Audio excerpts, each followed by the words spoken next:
Hey guys, and welcome back to another Lightworks version 14 tutorial series presented by WBM Student Television.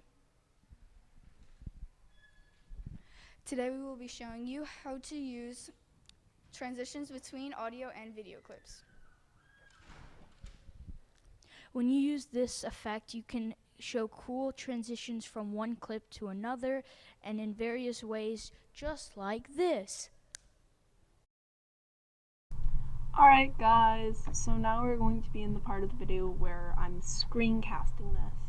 So we already have our video files imported. Now let's drag them down to the bar where we're going to be editing them.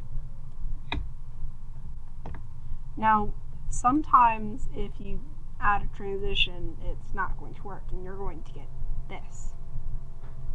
If that happens, you're going to go until you get to the H.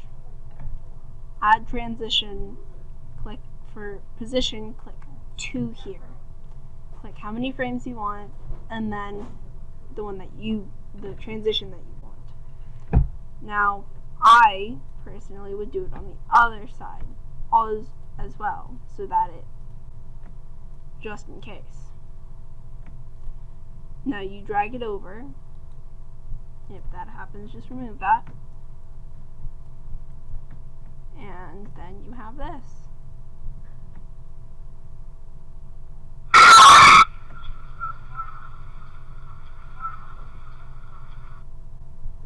Alright.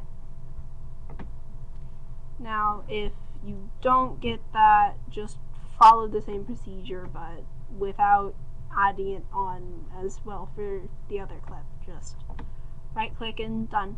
Thanks.